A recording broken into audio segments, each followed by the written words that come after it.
ఇదంతా కూడా వరి వేస్తాం. ఇప్పుడు సమ్మర్ కాబట్టి తక్కువగా వేస్తాం. ఇది వరి అంటే నార్మల్ వరే సార్, లేకపోతే ఇది శ్రీవరి సాగు అంటాం. కాకపోతే ఈ సంవత్సరం ఇప్పుడు నీళ్లు తక్కువగా ఉండడం వల్ల దీనికి ఆరుదడి కిందనే కొద్దిగా వేసాము. ఇది రెండో విడత. ఇక్కడ నుంచి ఆ చివరి వరకు వేస్తాం. ఆ బండలు ఉండే చూడు, గుండెల దాకా కూడా వేస్తాం. మొత్తం వర్షాకాలంలో ఇది మొత్తం వరి వేస్తాం.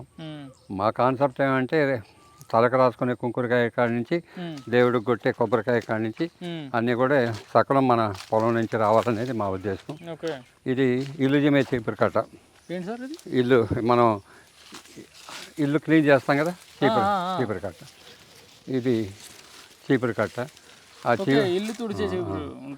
ఆ చీపురు కట్టతో సహా ఇక్కడ ఏది రైతు బయట నుంచి కొనకూడదనే ఉద్దేశంతో ఇవన్నీ కూడా సాగు చేసుకుంటూ ఉన్నాం.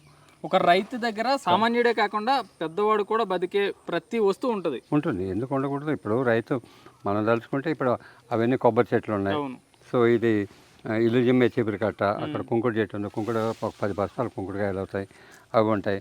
మా అమ్మ ఆకు ఒక వేసుకుంటే తమలపాకులు ఉంటాయి. సో నేను కాఫీ తాగుతాను, కాఫీ గింజలు పండించుకుంటాను. సో ఇంటికి మిరియాలు కావాలి కాబట్టి మిరియాలు పండించుకుంటాను. ఏలకులు కూడా వస్తాయి. అట్లా కమర్షియల్ క్రాప్స్ తోటి ఇంకా డబ్బులు కూడా మాకు కూడా అవసరం కాబట్టి ఫ్లోరికల్చరు, సో పసుపు వేస్తాం.